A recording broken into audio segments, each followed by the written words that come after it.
I thought I was done racing this year, but I'm not. People keep asking if I'm back, and I haven't really had an answer. But now, yeah, I'm thinking I'm back. Montana has this adult cross-country thing where all the major cities in Montana compete every year, and it's been going for 30 years.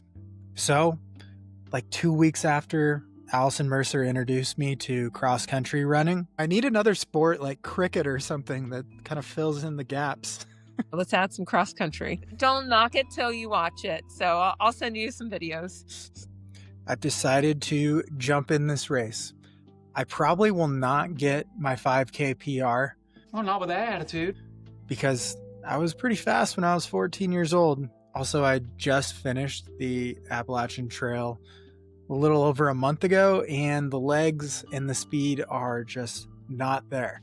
But I don't think I'm going to get injured. I structured some training the last 2 weeks to make sure I don't get injured. So what is Montana Cup? So Montana is a really weird state because unlike most states where you have like one or two big cities and the rest are smaller, we have like 7 cities that are all about the same size. So we got Butte, Bozeman, Missoula, Helena, Great Falls, Kalispell, Billings. I think I got them all. And for over 30 years, once a year, they come together at one of the locations. This year it's being hosted in Bozeman. And adults compete against each other with cross-country scoring, which basically means the lowest number wins. It's sort of like golf. You add up your places, and whoever has the lowest number is the victor and wins the Montana Cup. Lately, Missoula has really dominated because a couple years ago, Adam Peterman, winner of Western States 100, jumped in the race. That's not fair. And so they have maybe a depth of talent there, but our Bozeman women have won, I believe, 3 years in a row. But it's just some good old wholesome fun and the chance to compete as an adult. I haven't run a hard 5K in like 20 years. I did my freshman and sophomore year, I did cross country in high school, and then I got bullied, so I quit. He's such a dork. But I think my PR was from my freshman year of high school. My sophomore year, I just was kind of checked out. I did not enjoy it, but I don't think I'm going to be beating that. I think my 14-year-old self would beat my 35-year-old self. You're so old.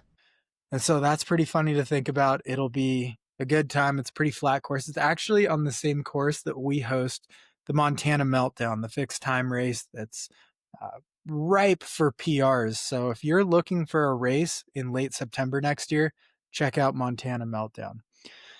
And so Montana Cup, here I come tomorrow morning. We'll see how it goes. I'll talk about a recap. I'll do a race recap, a race report on my 5K race probably here on Monday. I wonder how long I could stretch it out.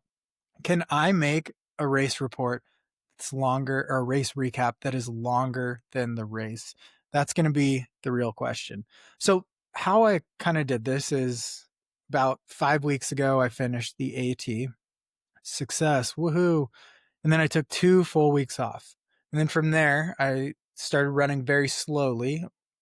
And what happened is I noticed my calves were getting very sore at the beginning. And this is because the muscles literally changed over the 45 days that I was out there doing the majority of hiking. And my fastest miles were about 12-minute miles. So 5 miles an hour is where I topped out. No speed limits here. Side note, I read this article, I think it's in Colorado, where they're giving out tickets to runners and bikers that are exceeding a 10-mile-an-hour speed limit on a paved path. So I thought that was funny. It's almost like you should go out there and do your intervals and wear that speeding ticket with pride. If you could say you got a speeding ticket while running intervals, that would be pretty cool.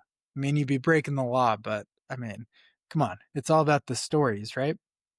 So basically, I just built into it with a little bit of running. I had to really work on my calf muscles and a lot of flexibility. I had flexibility in some ways and not others. Strangely, I had flexibility in my shoulders from reaching back to get a water bottle or food or different things out of my pack and never have to take it off.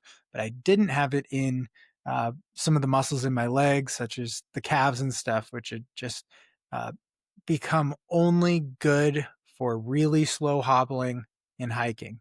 So I had to change that. I started with slow strides, which is always the best way to get into movement, and also building back running form, which is what I've been focused on. So what I did is it would be like some easy running with small periods or bursts, as we can call them, of faster turnover, like 20 to 30 seconds, where it's really keying into my body's natural movement. So when you're moving faster, your body just keys into your own physiological state at that time and just how your leg turnover is going to translate. And it just keys into the natural movement that your body wants. And then you can apply that to the longer, slower running as well.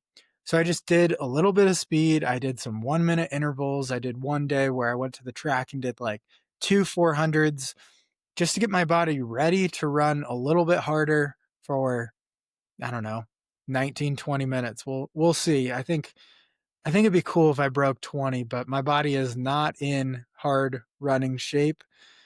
And so that'll be interesting. It's going to be a fun time, but man, am I showing up with like this whole thing of I just turned 35 2 days ago.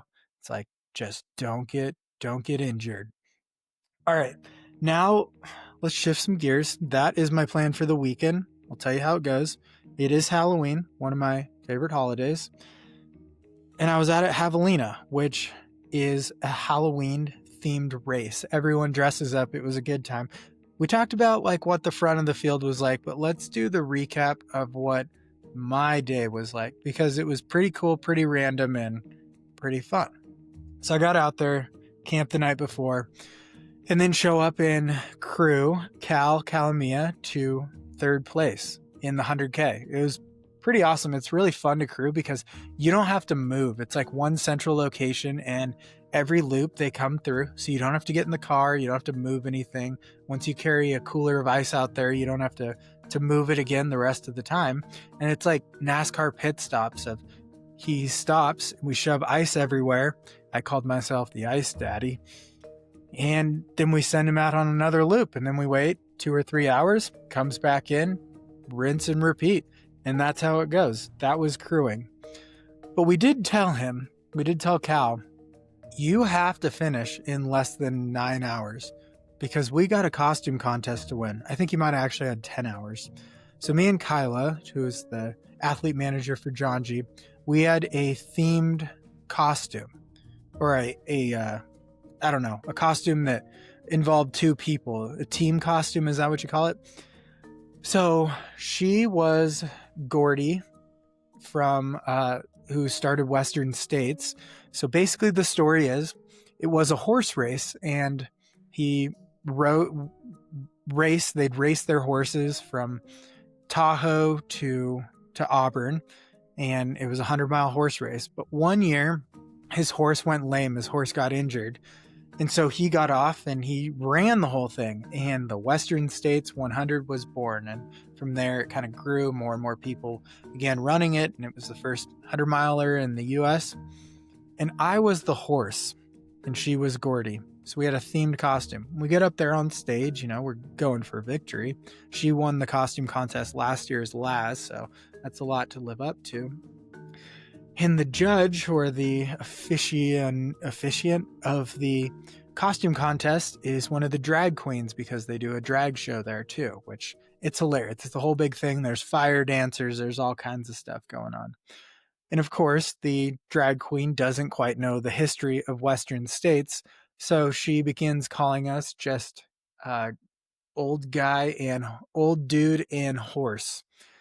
So this is when it really came down to it. I knew I had to really pull out all the stops. So Kyla had a beer. She poured it down my big mask. It was one of those rubber horse masks. And I started acting lame, like my leg didn't work. We're really playing to the crowd. We have some plants in the crowd that are cheering hard. And just with this alone and supreme acting, we make it into the finals. And we didn't win, but this acting got us in the top 3 and won a free pair of shoes. So it all worked out. And after this, it was like great victory, but time to change costumes. Always got to bring a couple costumes. And I pulled out my Santa outfit, which Santa always kills at Halloween. Well, maybe that's a little dark. Santa always wins at Halloween because you can ask people what list they're on. You can make jokes about being naughty or nice or getting in shape for the season. It's a whole thing. So I had this on and it's getting later and it was just like, oh, I think I would love to pace somebody. So I hear from Cal has a friend who met someone that needs a pacer, and it's like, I'll do it. So I walk over, I meet this guy's wife. This guy's tried a couple hundreds and been unsuccessful. And it's like, we're going to get him a 100-mile finish. So Buster, he comes in, and I'm standing there in my Santa suit. And he takes one look at me and is like, I think I'm good without a pacer. His wife's like, I found you a pacer. And it's like this guy in a Santa suit, complete with a beard and everything.